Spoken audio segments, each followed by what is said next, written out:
Sabi nga sa katabi mo, gumaganda ka. Di ba?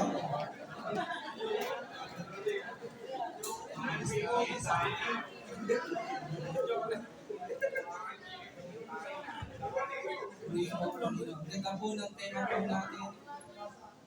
Ang team po natin for our church anniversary, pakisabay po ng malakas. It's all about Jesus. It's all about Jesus. Ang buhay po natin ay hindi po patungkol sa sarili natin. Ang buhay po natin hindi patungkol sa anumang po mga worldly things, temporary things. Dahil lahat ng yan ay shakeable. Ang buhay natin patungkol sa ating Panginoon. Kung ang buhay mo ay patungkol sa Panginoon, pwede mo bang ipalakpak yan sa Panginoon? Meron po ang ipapakita sa inyo. Ano po ang nakikita po natin sa larawan? Gusto ko po every time na makikita niyo po ang mga itlog, maalala niyo po ang kwentong ito, ang message nito. Sino po mahilig sa itlog? Pag ang misis ko po may event, so ako na bali ang tumatayong tatay at nanay sa bahay. Ang mga anak ko po, pinupurga ko po sa itlog. Lahat na yata yung luto sa itlog. Nagawa ko na. Praise God. Pero gusto ko po maalala niyo po yung message ng Lord. Dito po sa Tray of Eggs. Sa Brazil po, meron pong isang kabataang babae. Ang kasama po mga kaibigan, langaw po sila sa alak. Galing po sila sa party. Punong-puno po yung sasakyan po nila. Punong-puno. Mga kabataan dito. Party goers. Sino po mga dating party goers dyan? Bouncers. Pwede rin, no? Okay. Sabi ho ng nanay, huwag na kayo umalis. Kasi may pick upin pa sila. May kaibigan, may tropa pa na susunduin. Sabi ng nanay, huwag na kayo umalis. Kasi nag-aalala sa anak. Sabi ng anak ko, kaya po namin ito kung hindi na ho kaming, huwag na ho kayo makialam. Alam mo, sabi ng nanay, kahit nasasaktan, nagdalo ng nanay eh. Sabi ng nanay, samahan kayo ng Diyos sa inyong pag-alis. Alam mo, yung kabataan, parang, kasi siyempre, lasing na, kasama mga kaibigan, ayaw ng ini-spiritual, ayaw ng pinapangaralan. Sabi ko nung kabataan, ang sikip-sikip na nga namin dito isasama niyo pa Diyos. Kung gusto sumama ng Diyos, doon siya sa compartment. Doon sa may likod ng sasakyan, compartment. Alam niyo po, hindi napigilan ng nanay yung kanyang anak. Ang bilis mo ng takbo ng sasakyan. Napakabilis. Alam niyo po, nangyari, nakakalungkot po, na-accidente po. Wasak po yung sasakyan. Patay po lahat ng nasa loob ng sasakyan. Ang isang pinagtataka ng mga pulis, nung tinignan ko yung sa likod ng sasakyan, may compartment, at nakita ko, tray po ng itlog, hindi ho nabasa. Walang lamat, walang nabasa kayo. Grabe po, nung narinig ko yung ganun patotoo, para bang sinasabi na kung ang Panginoon nandun sa compartment, iningatan ng Panginoon yung bawat itlog. Makita niyo po yung sasakyan, wasak na wasak. Kaya ang message po, huwag po natin alisin ang Diyos sa ating buhay. Kasi kapag nasa iyo lang lahat, pagkada, bisyo, sabihin na natin kasikatan, lahat-lahat nasa iyo na. Sabihin mo sa katabi mo, huwag kang lalayo sa Panginoon. Kasi sabi ng Panginoon, without me, you can do nothing. Kung wala ang Panginoon sa buhay mo, wala kang magagawa. Hindi ka magtatagumpay. But if God is with us, walang imposible sa Panginoon. Magtatagumpay po tayo. Papalain tayo ng Diyos. Iingatan tayo ng Panginoon. Sasamahan tayo ng Panginoon. Purihin po natin ang Panginoon.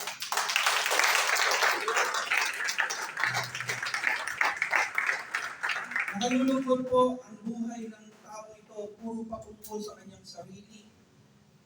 It's all about herself, mga bisyo, mga gawaing sanlibutan. Kaya, ito po ang kanilang pinasaglakan.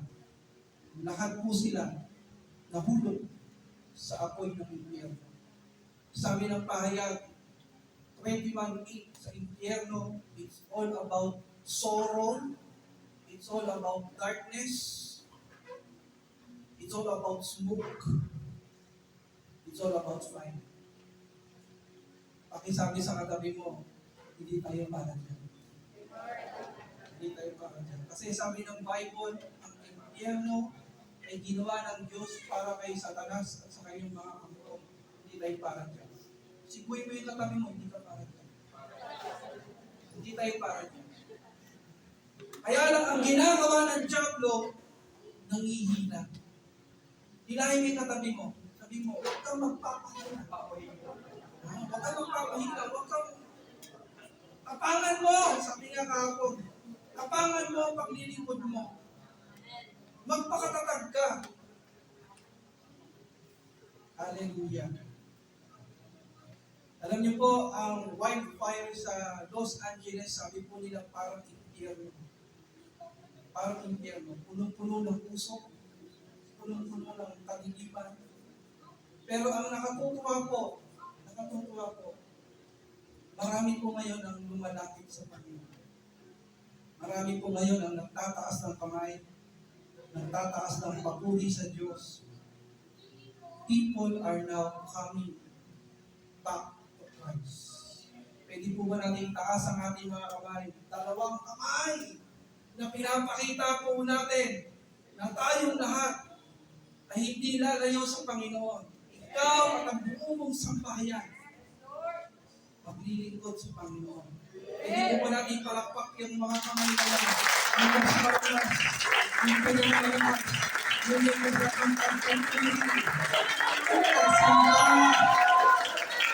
Salamat!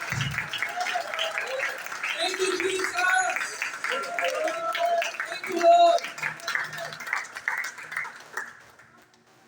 People are coming to Christ right now. Gusto ko sabihin sa inyo, dati ang mga lumalapit sa Diyos, mga simpleng tao lang, mga mahihirap, pero pansinin niyo po, kahit po kayo sa LA, mga sikat na tao, yayamang tao, lumalapit sa Diyos. Huwag kang magpapahuli, kapatid. Yung boss mo, lumalapit sa Panginoon. Sino dito yung boss niya? Nakikita niya yung boss niya naglilingkod sa Panginoon. Kung yung boss mo, yung sir mo, yung mom mo, nakikita mo naglilingkod sa Panginoon, magtiwala ka. Magtiwala ka. Magtiwala ka, kapatid. Hindi lalapit yung tao na yan sa Panginoon kung hindi totoo ang Diyos. Hindi lalapit. Yung tatay mo, yung nanay mo, lumalapit sa Panginoon. Sino po dito yung parents niyan? Nakikita mo nag-church, nag-worship, naglilingkod sa Panginoon. Tiwala ka. Yung nilalapitan, pinaglilingkuran ng magulang mo, totoo yan. At kung talagang nagtitiwala ka sa magulang mo, o sa sir mo, o sa mom mo, na naglilingkod sa Diyos, ba? Hindi ka dapat magpapagod. Sabi mo nga sa katabi mo, kapag-pagod. Para bang nakakalungkot yung gano'n. Yung parents mo naglilingkod sa Diyos, diehard sa Panginoon, ikaw parang kinakailangan ka pang pilitin, malamdam ka. Ako po, nung nakita ko po yung tatay ko naglilingkod sa Diyos, tinodo ko na. At ngayon po, humingi ako sa Panginoon, ang asawa ko, humingi kami sa Panginoon, Lord, kung loobin mo po, dagdagan mo pa po kami ng 30 years, pahabain mo pa po ang buhay namin. At ang 30 years na ito, ipaglilingkod namin sa iyo. Isasagad po namin ito. Kasi alam namin na ang mga araw at mga panahon na ito, galing sa Diyos. At wala tayong sasayanging oras. gagamitin natin lahat ito para sa pamilya. It's all about Jesus. Palakpakan po natin.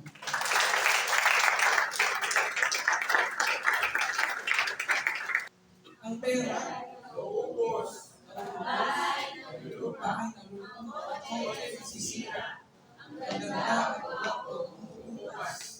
subalit ang salita ng Diyos ay di mawawala magkakailanman. Ibig sabihin ko lang. Tingnan mo yung katabi mo, maganda ba? Ako? Sabihin mo, ayos yan, ang sama dyan. Pero kung lupas yan, sabihin mo, lupas ka rin. Sikat ka ngayon, baka sa susunod ng panahon, hindi ka masikat.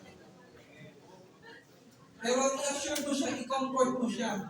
Yung Word of God ay nasa inyo, hindi mawawalan yan ng visa. Hindi yan mawawala sa iyo. Hallelujah. And we say, Hallelujah! Hallelujah! Konting pagtotoo lang mga kapatid, matapos na po. Konting pagtotoo. Alam niyo po kasi ako, galing po ako sa wasak na pamilya, came from a broken family, at bilang kabataan, lahat ng grupo gusto kong salihan. Nung nag-aaral po ako, may hindi akong sumali sa mga basketball team. Sumasali din ako sa mga COCC, mga nag-advance ng training ng CET. And even po din na sumali po ako. Baka may iba sa inyo sumali din sa fraternity. Parehas po tayo. Nag-join po ako ng Star Royal Brotherhood nung high school po ako. Pamilya po ba kayo dyan? Kami ay connected sa Alpha Phi Omega. Yan po yung aming mga seniors. Alam naman po niyo, iba po ang fraternity sa school, at saka iba rin po ang frat po sa tabi-tabi lang. Mga community chapters, iba po. Iba po ang bigayan dyan, iba po ang trato po niya. Bakit po ito ginawa? Kasi po, naghahanap ako ng mga kaibigan, mga totoong kapatid. Naghahanap ako ng sense of belonging. Pero salamat sa Diyos, hindi ko po ito natakbuhan kung saan-saan. Alam niyo kung saan ko po nakita ang totoong kapatiran. Alam niyo po kung saan ko nakita ko, natakbuhan ko yung totoong samahan sa church. Dito ko po nakita ang totoong kaibigan. Yung walang iwanan. Yung walang talikuran. Lalong-lalo na nung panahon ng pandemya. Nung panahon ng pandemya, lahat po tayong sinubukan. Lahat tayong dumaan ng trials. Pero doon natin ang patunayan kung sino yung totoong nagmamahal sa inyo. Doon natin nakita kung sino yung totoong kapatid. Pakipisig na yung katabi mo. Ikaw yun, kapatid. Ikaw yun. Ikaw yung totoong kapatid. Kapatid, kita kay Kristo, sabihin mo. Hindi na kita kasama dito. Hanggang doon sa pag-uwi natin sa Panginoon, tayo pa rin magkakasama. Palakpakan natin ang Panginoon. Uwiin mo natin ang Panginoon. At salamat sa Diyos, sa church, natagpuan ko rin po ang aking love life. Sweet time, nakit niya nasa akin. Sa church ko po natagpuan ang aking nawawalang tadyang. Bagay ng ating po ba? Isa man tao.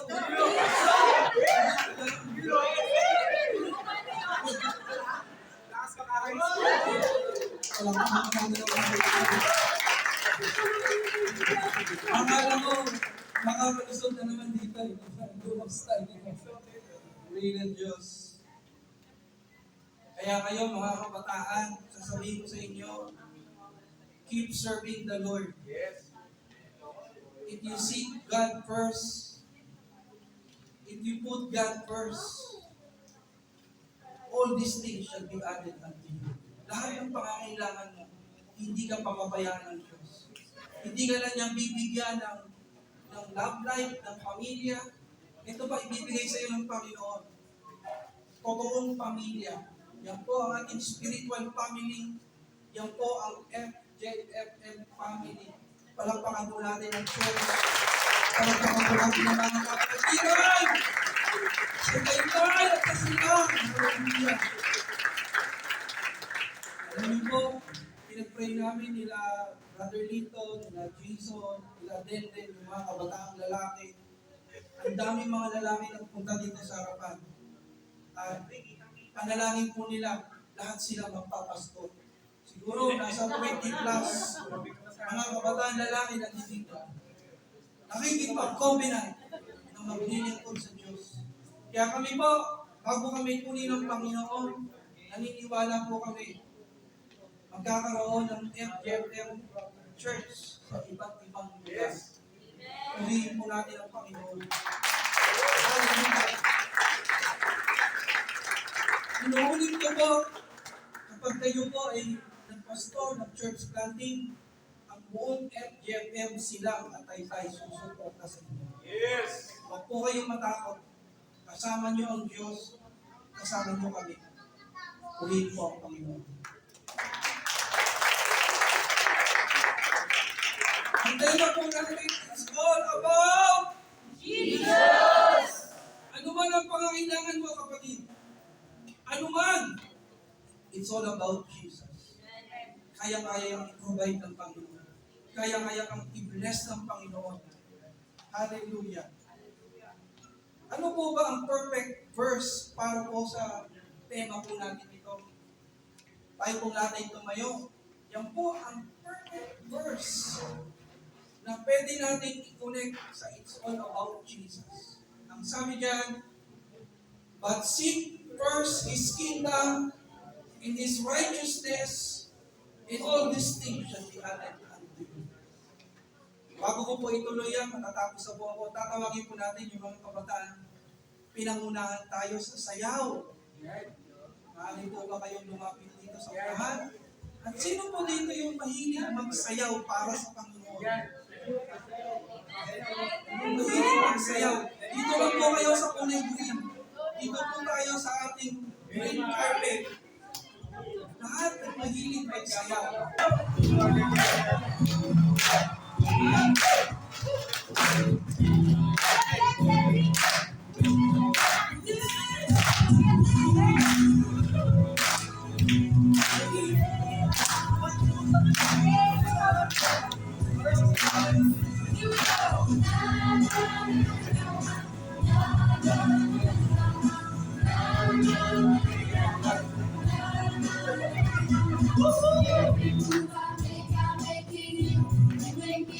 Jesus, every breath I take, I breathe in you. Every step I take in you. You are my way, Jesus. Every breath I take, I breathe in you.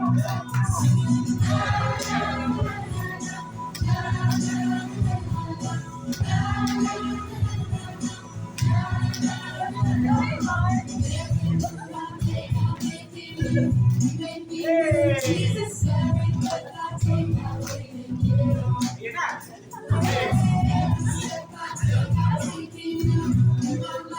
Jesus, every breath I take, I breathe in you. Waves of mercy, waves of grace, everywhere I go, I see your face. Your love has come to me. Oh, my heart is good. I can't be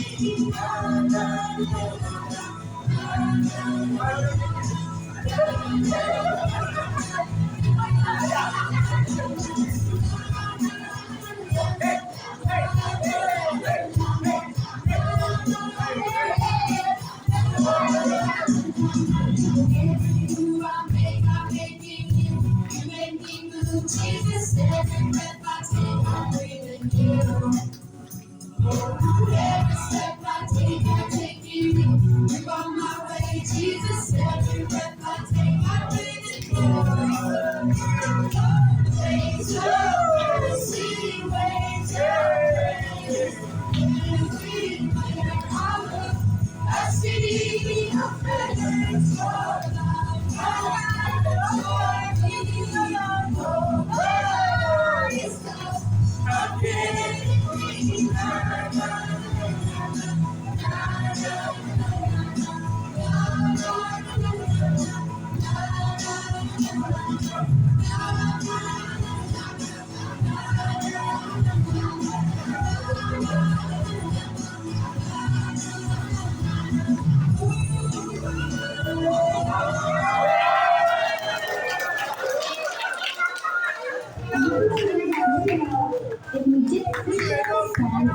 Sino mo pinagpala ng Panginoon?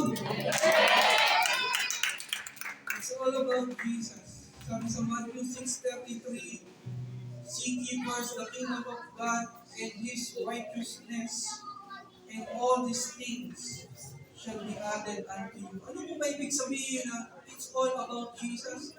Pakisabi niya po ng malakas, come to Jesus. Come to Jesus. Ang sabi po ng salita ng Diyos, seek His kingdom. Seek first His kingdom. Ibig sabihin ng seek, lumapit ka kay Jesus. Pakitabi ka yung katabi mo, come to Jesus. Kailan ka lalapit? Sabi mo sa kanya, today. Right now.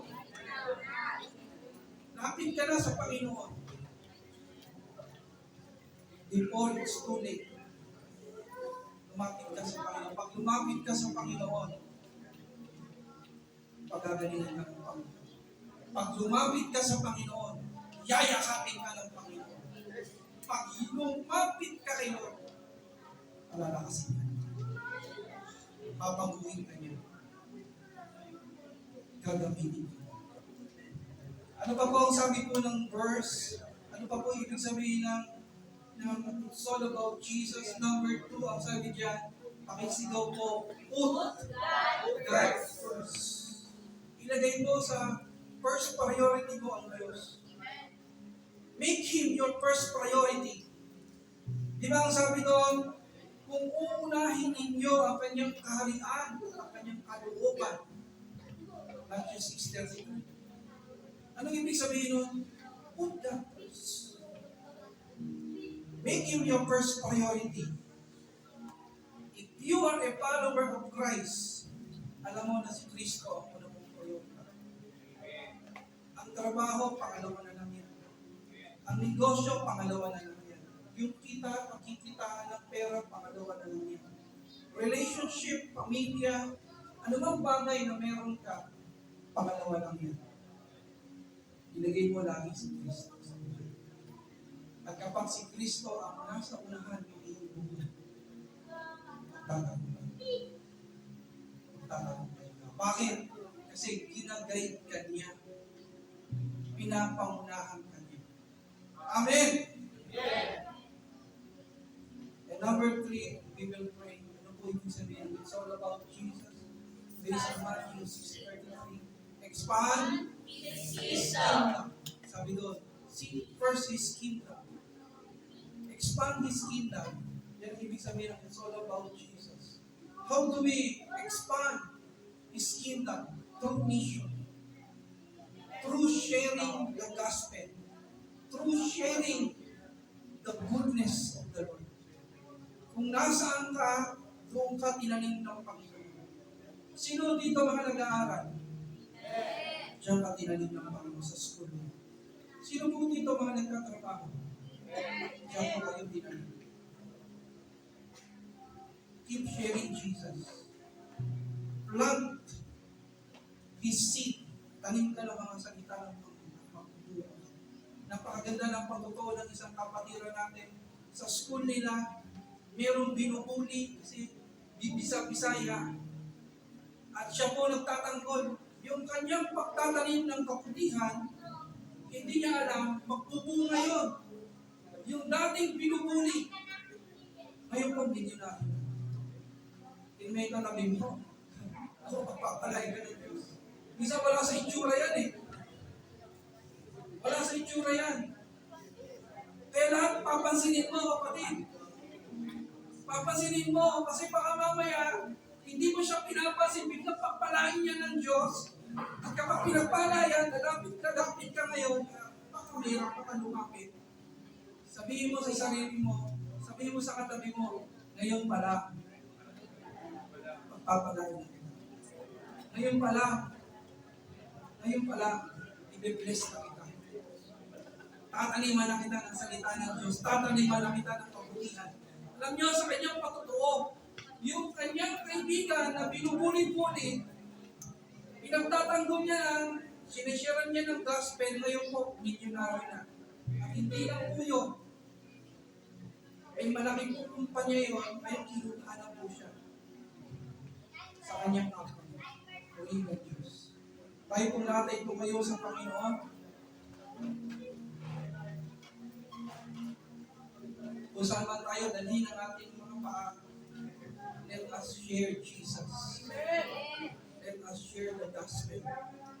Ako po, pag sumasakay po ako sa jeep, at kapag may mga kanyang pagkakataon, I share the gospel. Kapag ako sumasakay sa bus, kapag ako pumupunta sa mga mall, isang kasama ko pang yung anak ko, lalapit kami sa mga tao, sasabihin namin, let me pray for you. 10 seconds lang po, i-bless lang po namin kayo. Let us share the gospel. Saan ba tayo magpunta? Kahapon nga po, bago po ako pumunta dito, naglakad lang po ako dyan, mula 7-Eleven sa Kutan, nilakad ko lang po dyan, si Ryan ko rin, may nadaanan po akong nagtitinda ng nagtitinda ng buko. Eh, tagaptak na ako sa pawis, pagod na pagod. Sabi ko, Ale, pagbili mo ng buko. Yung malaki na hoy, malaki. I share the gospel. Tapos nung nagbabayad na ako, huwag na kayo magbayad. Gusto yung libre po ko? Share the gospel. Joke lang. Ibig lang sabihin, i-bless ka ng Panginoon as you share the gospel. Amen! Pagpapalain ka ng Diyos. Nagiging pagpapala ka, pagpapalain ka ng Diyos. So sa oras na ito, tayo po'y lalapit sa Panginoon. We will pray. Alam ko po na may kanya-kanya po tayo mga pasanin sa panalangin. This time, huwag muna natin ipag-pray yung sarili natin. Ipag-pray po muna natin yung ating mga mahal sa buhay. May mahal ka ba sa buhay? May kapamilya ka ba na nangangailangan ka na natin? Dalhin mo siya mamaya sa ipag-pray mo siya. Maring apo, may apo ka, pag-pray mo siya dito. Maring yung anak mo, pag-pray mo siya dito. Maring yung asawa mo, pag-pray mo siya dito. I want you to come right now to the altar. As we sing this song, gusto ko po na naubuksan po natin yung puso natin para sa Panginoon. Magpipray lang tayo ng saglit, and after nating manalangin, ipagpipray naman natin yung mga kapatiran natin. Mga short prayer lang, para 3, 4, 5 tao mapag-pray natin. Kahit hindi natin kakilala. Kayo mga taga-Taytay, pag-pray nyo yung mga taga-Silang. Kayo mga taga-Silang, pag-pray natin mga taga-Taytay. Panalangin po ang maging baon po natin para sa amin. Sino po dito may gustong ipag-pray? Taas po ang kamay. Sino dito may gustong ilapit sa Panginoon? Taas po ang kamay. Sino man po yan, ilapit natin sa Diyos. At kung ikaw ay nagtaas ang kamay, taas natin ang dalawang kamay. Lumapit ka sa Panginoon. Come to the altar right now. Come on. Dalhin mo siya sa Panginoon. Thank you, Jesus. Hallelujah. Lapit mo. Dalhin mo ang asawa mo. Dalhin mo ang kapatid mo. Dalhin mo ang kaibigan mo sa Panginoon. Dito lang sa taas to. Doon mo na lang. Dalhin mo sa Come closer, Lord. Come closer. Close next, come close. Nangangailangan ng panalangin. Ang tatay mo. Mari ang tatay mo. Pagpay mo siya. Pagpay mo siya. Pwede mo ba ipasok mo kayo mo? Pagpay mo siya. Pagpay siya. Awag ka rin mo. And He is going to answer you. Lord, right now, God, tumatawag kami sa iyo. Tumutulog kami sa'yo. Inataas po namin ang mga tao ito sa iyong harapan. Sabi mo, Lord, unahin ka namin. Sabi mo, Lord, unahin ka namin kapitan. Takbuhan. We are now praying for our loved ones. Come on, cry out to God.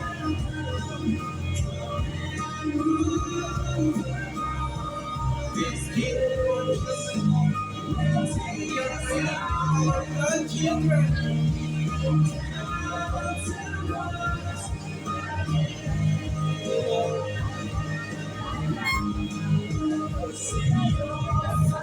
We pray that our God is in this place. Buksan mo ang bibig mo sa pagpupuri. Buksan mo ang puso mo sa pagpupuri. We pray.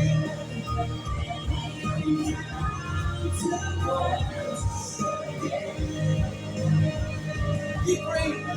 The Lord God is in this place. Ngayon sa oras ito, pag-pray mo ngayon yung mga kapatila natin. Mag-alay ka ng panalangin sa kanya, labitan mo siya, hawakan mo kamay niya.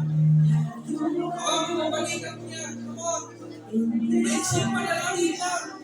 Mga 3, 4, 5 tao, pag-pray mo ngayon, be a blessing right now. Be a blessing, be a blessing. Be a blessing, come on. Come on, Pastor. Come on, Pastor. Lay your hands. Come on, Joel. Pray for these people.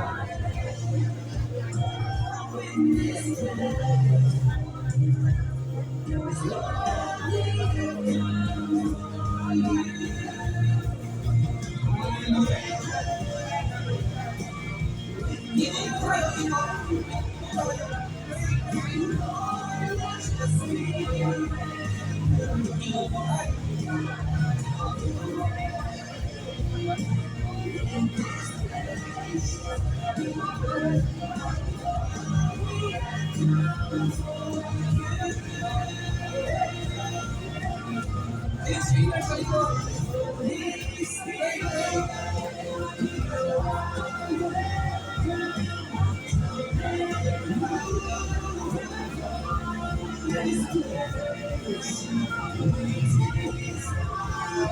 Come on. The Lord is working. He's working right now. He's working. He's working right now.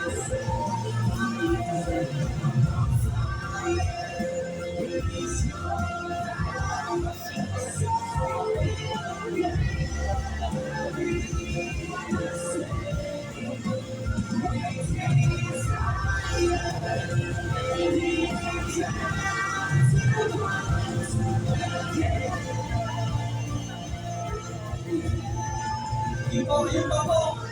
Iba yung prensa. The Lord will bless you. As you pray for people, God will bless you more. Kahit paiksin, kahit paiksin,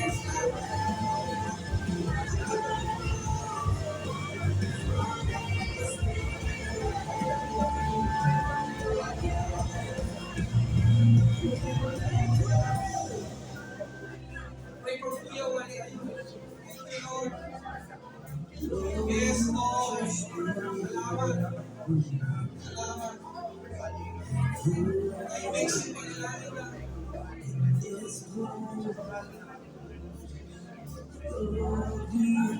Salamat. Salamat.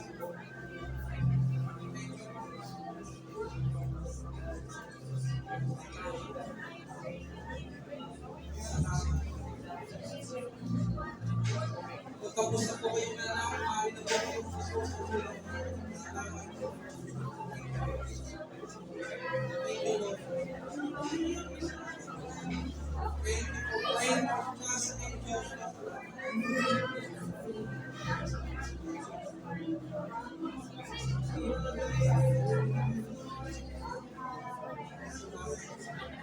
Salamat po. Salamat po.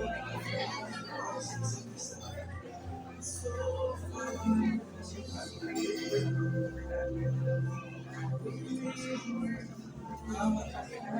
Salamat.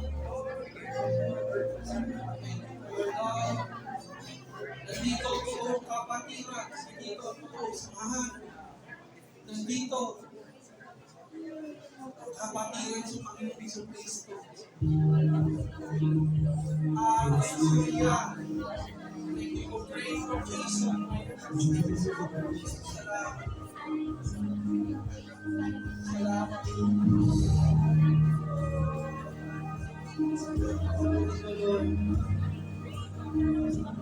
Thank you, Lord, for your love that dwells among your people.